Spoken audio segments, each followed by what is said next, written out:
here's another in NBC's great parade of new shows.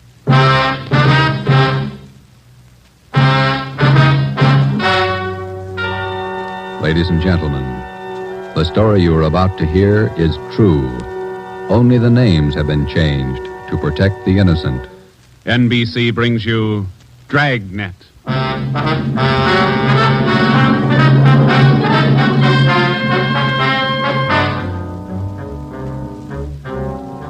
You're a detective sergeant. You're assigned to robbery detail. An armed gang of BLITZ bandits has started to work in your city. Their pace is fast, 4 and 5 robberies each night. The criminals are not amateurs. They're well armed, dangerous. Your job, get them. Dragnet, the documented drama of an actual crime, investigated and solved by the men who unrelentingly stand watch on the security of your home, your family, and your life. For the next 30 minutes, in cooperation with the Los Angeles Police Department, you will travel step by step on the side of the law through an actual case from official police files. From beginning to end, from crime to punishment, Dragnet is the story of your police force in action. It was Thursday, October 23rd. It was windy in Los Angeles. We were working a day watch out of robbery. My partner's Ben Romero. The boss is Ed Backstrand, chief of detectives. My name's Friday. I was on my way back from the statistician's office, and it was 11:42 a.m. when I got to room 27A. Robbery detail. How'd it work out, Joe? Any good prospect? Well, I don't know how good they are, but I got a handful. How many did you get? Well, let me see. 15, 18, 22. Ethel down in the stats office ran them on the IBM for me. There they are. Let's see. It's a gang of 3 men working on foot. Blitz robberies. They only take cash. M.O. is tie-ups. Work from 8 to 10 at night. One of the gang's tall, the other 2 short. And these are the men the machine sorted out. Under that heading, yeah. If our information's wrong, then so's the machine. Got a good bunch of candidates here. Descriptions match up with what we got.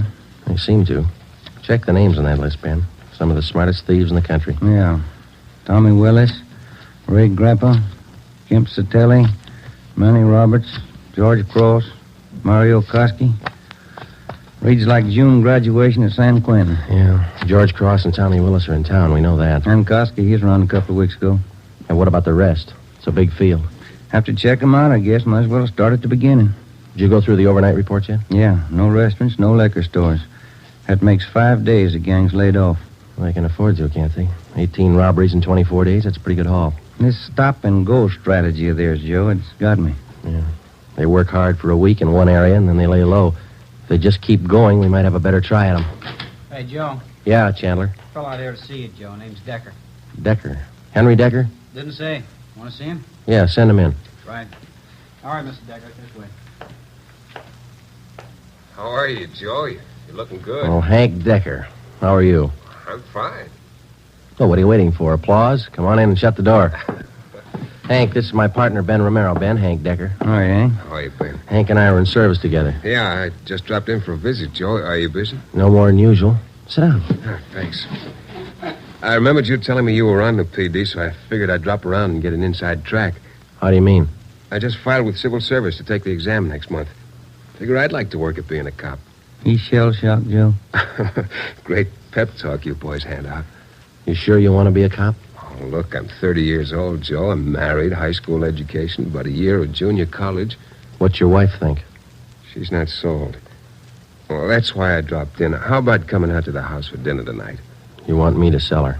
Just talk to her. 7 okay? Yeah, 7's okay. I'm glad to have met you, Ben. Same here, Decker. See you again. Bye, Joe. See you tonight, Hank.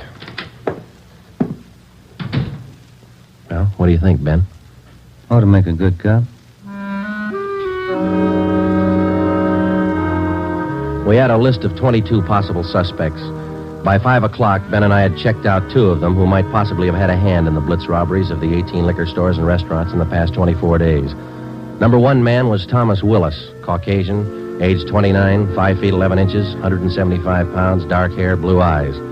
Number 2 man was Mario Koski, Caucasian, 5 feet 6 inches, 170 pounds, dark hair, dark eyes, large scar under his chin, running across his throat, up to and behind his left ear. According to our informants, and after questioning some of their associates, either Willis or Koski or both could have taken part in the Blitz holdups. We showed their mugs to the victims, but none of them could give us definite assurance that either Willis or Koski were in the holdup gang. At 7 that night, I went out to Hank Decker's house for supper. Met his wife, Linda, his 4-year-old twin boys. We talked about the Army, played with the kids for a while. Before we sat down to eat, we put the boys in bed. Hank was in the kitchen carving the roast. His wife closed the door to the kids' room, and we started downstairs for the kitchen. What do you think of our two atom bombs? They're fine kids, Miss Decker. Hank told me that you were worried about him wanting to join the force. I was 12 years old when my father was shot down. He was a policeman in Des Moines. He was only 37 when he died. I wouldn't know what to do if anything like that happened to Hank. What do you want me to say? But does Hank really want it? Can't you talk him out of it? You're his wife. Can you? No, I think it's his choice, Miss Decker. He's going to have to make up his own mind. I'm sorry. If it's what Hank wants, I guess I worry too much. A lot of women marry cops. They have, and they will, and they all worry. Hank will be all right. Will you guarantee it, Joe?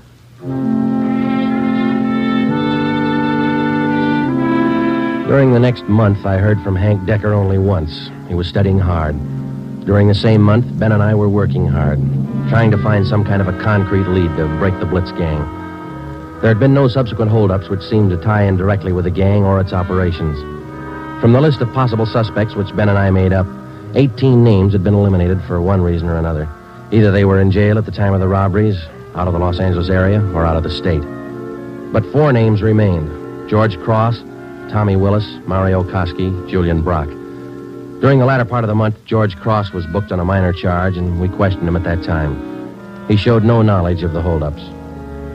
Nearly 2 months after the robberies were committed, Ben and I were still without a solution as to the whereabouts of the gang.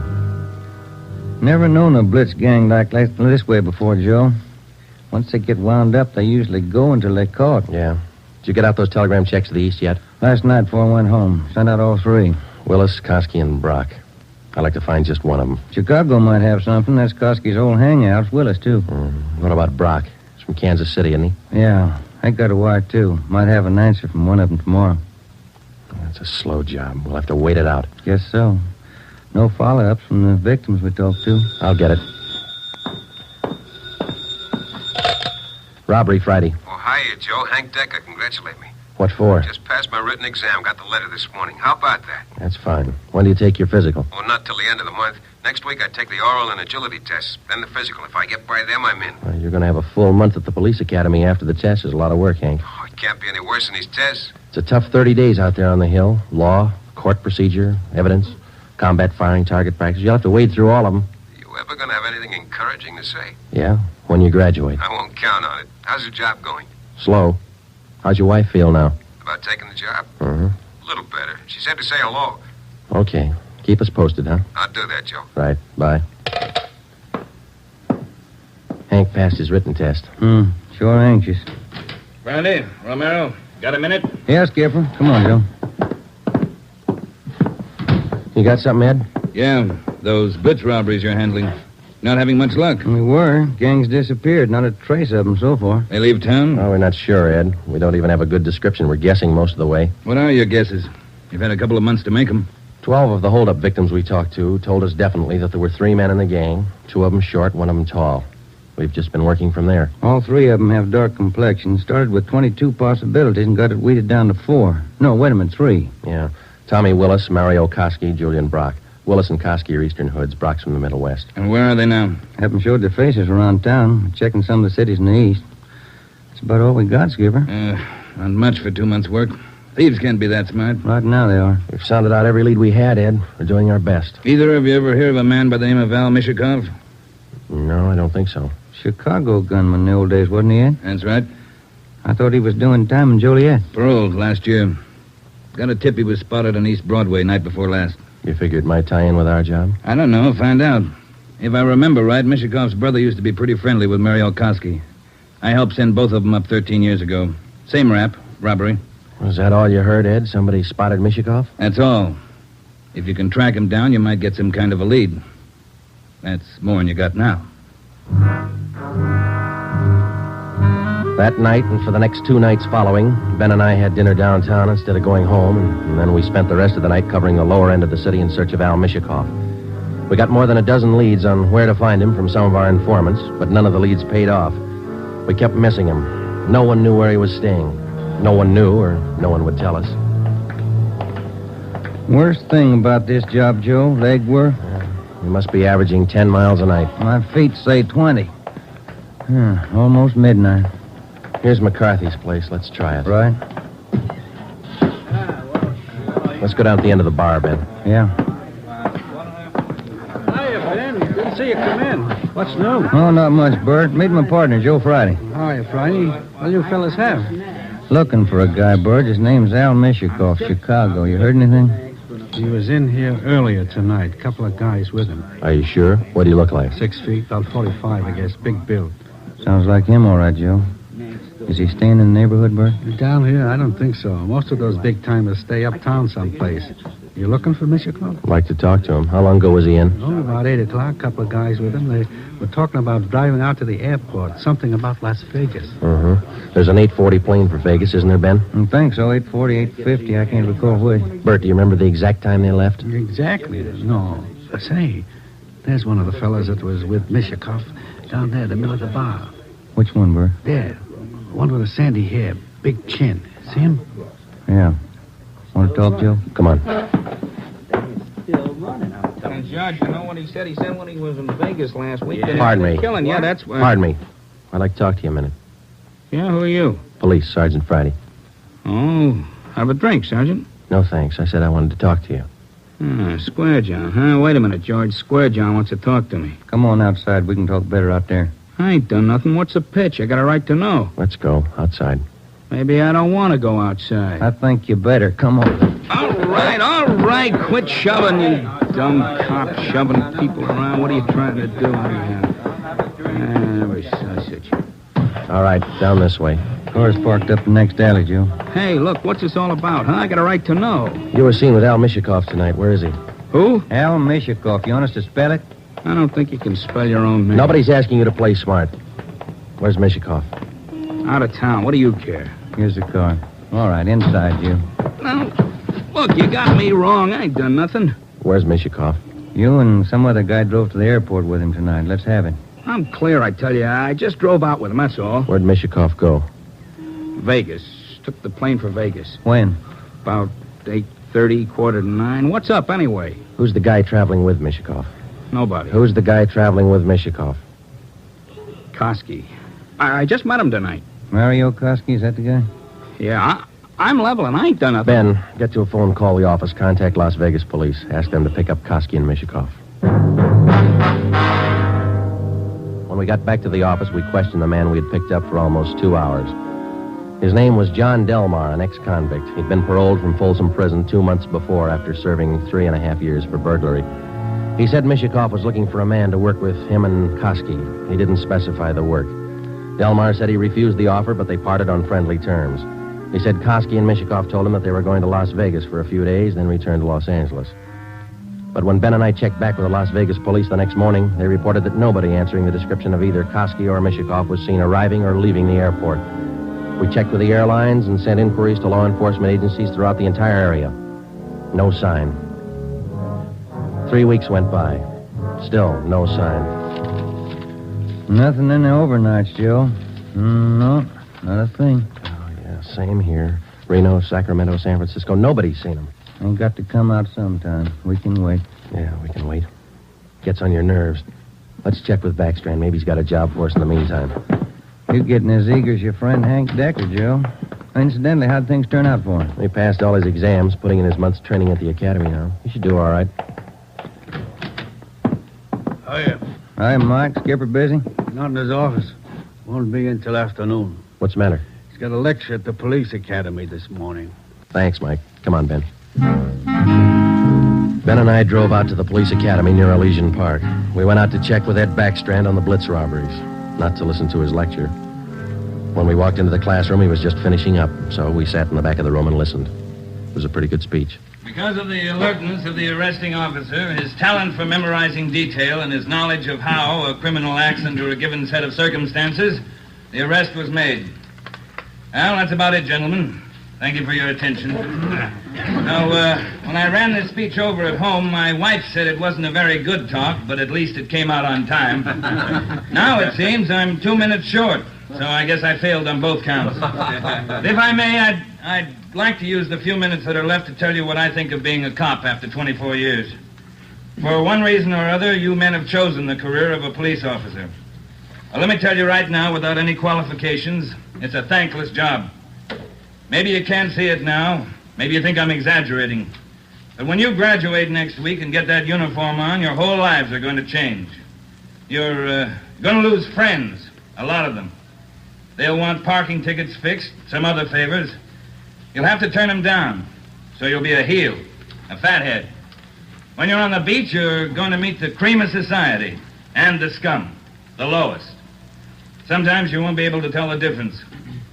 Some of you will have to work with thugs, two-bit gangsters, dope addicts, cheap women, all the human garbage you can find in a big city. You'll come home at night and take a shower to wash off the dirt, but you still won't feel clean. That's the job. When you buy a box of candy and bring it home for your anniversary, the neighbors will say you chiseled it. When you save up a few dollars and buy a new car or some furniture for the house, it's graft. People are going to want favors. They'll offer you things, a free beer or a new dress for your wife. If you take it, you're a chiseler. If you don't, you're a tough cop. Well, here's a piece of advice. Take nothing from anyone, no matter how good a friend he is. Pay for everything you get and don't ask favors. Treat everybody alike, no matter what they look like or what they believe in. You don't play favorites. There are going to be times when a few men in the department get out of line. The newspapers will play it up because it makes good reading, and the average John public will love it. Because that's the only way he can pay you back for that traffic ticket you gave him. Being a good cop is a hard job, but it's a good one. Let me warn you just once more. It's one of the most thankless jobs on earth. That's all, gentlemen.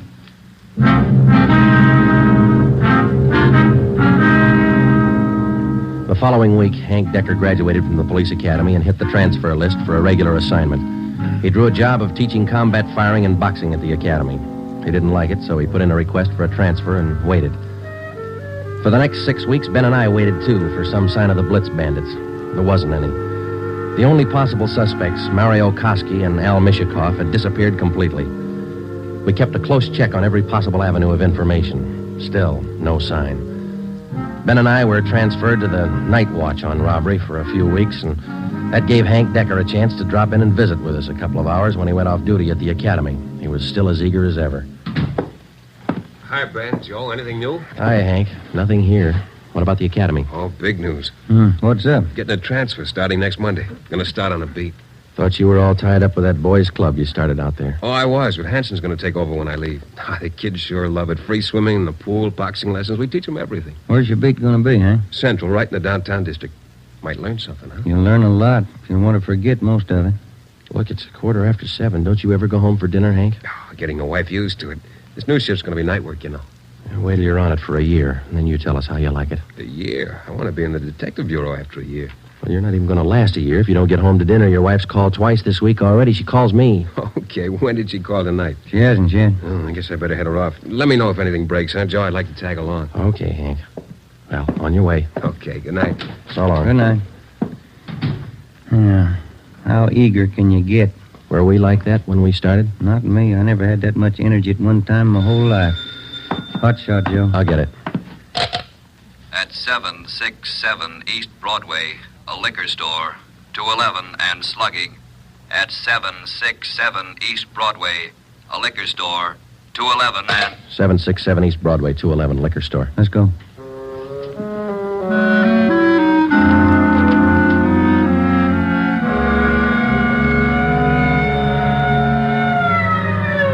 .767 East Broadway, King's Liquor Store. We pushed our way through the small crowd outside the door and into the shop. 2 patrolmen in uniform were already interviewing the proprietor. He had 2 large gashes on his head just above the right temple. He was trembling and badly shaken, but he managed to give us a good description of the hold-up men. Yeah. I can tell you what they look like. 3 of them. One short, one tall, husky, another short one, fat. You remember what they were wearing? Coats. All 3, dark coats. One of the short men, he had a big scar here on the throat, like this. After the 3 men robbed the store, they slugged me and tied me up. Turner, this man's hurt. You call an ambulance? On the way, Sergeant. That's fine. We have just one more question, Mr. King. Here's a handful of pictures. We'd like you to tell us if any one of these men were in the gang that held you up tonight. Let me look. There you are. Take your time. No, not him. No. Oh, this one. Here. He took the money from the register. Would you look through the rest, please? Are there any more? Let me see again. No. Oh, here. Another one. The fat one with the scar. This is him. I think he's the one that slugged me. Thanks, Mr. King. Here's our card. We'll be contacting you later. Turner, will you and your partner take the crime report? We got some checking to do. Right, Sergeant. Thanks. Come on, Ben. Yeah. Koski and Mishikov. He picked out both of them, Joe. Yeah, he certainly did, didn't he? Attention all units. Attention all units. Wait a minute. The southeast corner of Broadway and East 3rd, a liquor store and restaurant 211, code 3.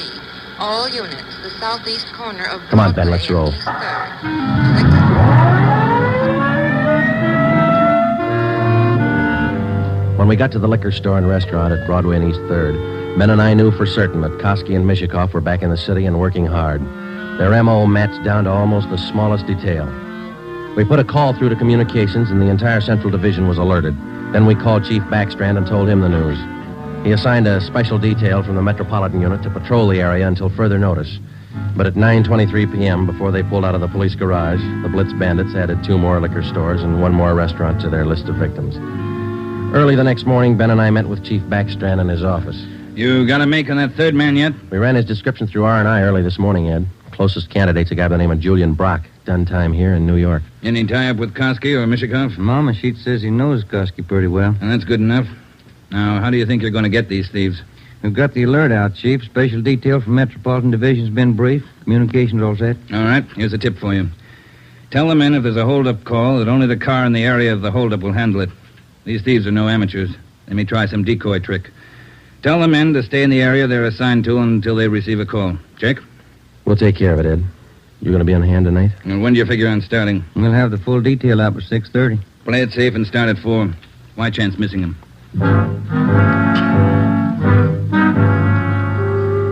At 3:30 that afternoon, we left the police garage with a special detail from Metropolitan Division, and we started to cruise the central area. We weren't looking for any action the first few hours, and we didn't get any. The 5 o'clock traffic in the downtown area was heavy as usual. Hope that gang holds off till after 6. We couldn't get out of this traffic if our lives depended on it. Well, we'd probably do better on foot if it wasn't for radio contact. Control 4 to 80K.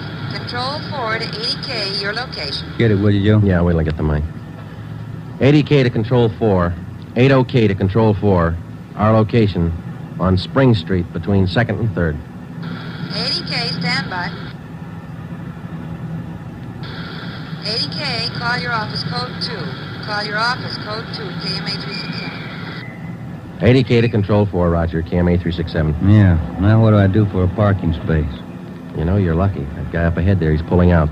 Good. That hasn't happened to me in 6 months. Okay, hold on, Ben. I'll be back in a minute. Yeah.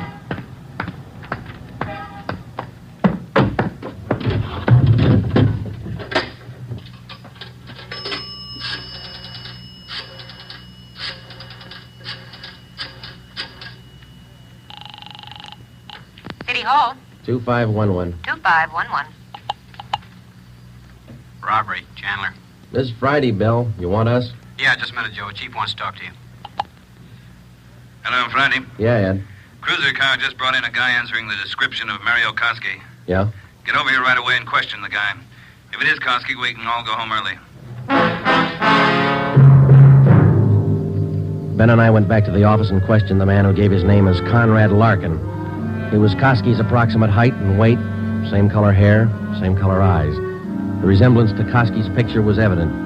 We questioned him thoroughly about the Blitz robberies, and then we checked out his fingerprints. The coincidence was hard to overlook, but we were satisfied. The man was not Mario Koski. There was a phone message on my desk to call Hank's wife. I called her, and then we checked with Chief Backstrand again and started for the police garage. It was 10 minutes past 6. Hey, Ben, Joe, wait a minute, will you? Oh, hi, Hank. What's all the excitement? I heard about those jobs last night, the Blitz gang. How about tagging along tonight? What's the stir? You suit yourself, Hank. When are you due home for dinner? I told the wife I'd eat out tonight. You sure you're not due home for dinner? No, not tonight, Joe. Does you have any luck yet? Not so far, Hank. Maybe later on tonight. Come on, here's the garage. How close did you come to the gang last night? Not close enough. 2 steps ahead of us all the way. They sure must work fast. 5 jobs in a row. All right, Hank, let's don't rub it in, huh? Hey, Ben, watch it, will you? Yeah. Woman driver. How about it, Joe? You think I can make the outfit? You can talk to Ed Backstrand. He might get you a transfer after a while. Yeah, I might try it. Joe, look across the street. There's a guy coming out of the bar. Where? In front of the bar. He's standing there. Guy in the dark coat, you see? Yeah. 2 other guys behind him. Who is it? I can't be sure. Ben, you better pull up. Koski. Looks just like his picture. All right. Come on. All right, hold it, mister. We want to talk to you. Run for it, Al, copper! Watch it, Joe! Hank, get down! Get down! 2 of them down, Ben. Other one up alley. Let's go. Did they get Hank? Yeah. All right, hold it right here. All right, Koski, throw out your gun and come out with your hands up.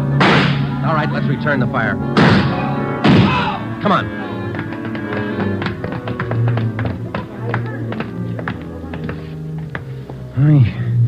He had his chance. Yeah, grab his gun. Let's get back to Hank.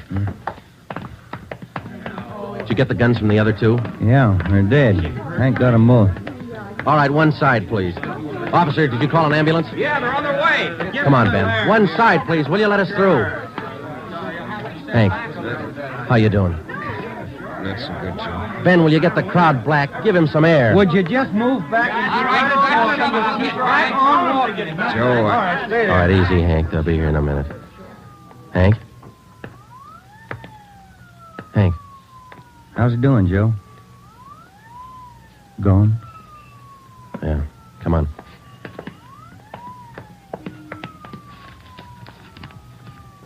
What have you got, Joe? Phone message from Hank's wife. For you? Yeah, You returned the call? before we left the office. What was it? She wanted me to remind Hank. He was due home for dinner at 7 o'clock.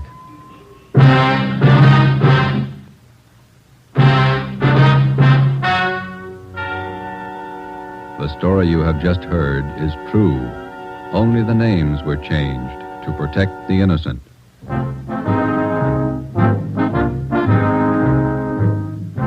You have just heard the 12th in a new series of authentic cases from official files. Technical advice for Dragnet is furnished by the Los Angeles Police Department. Tonight's program is dedicated to Patrolman James Frank Goggin of the Cleveland Police Department, who, on the morning of January 13th, 1939, gave his life so that yours might be more secure. Dragnet came to you from Los Angeles. If you enjoyed tonight's production of Dragnet, you'll want to listen to Richard Diamond, private detective, as played by the screen's romantic tough guy Dick Powell, heard Saturday on most of these NBC stations. This is NBC, the national broadcasting company.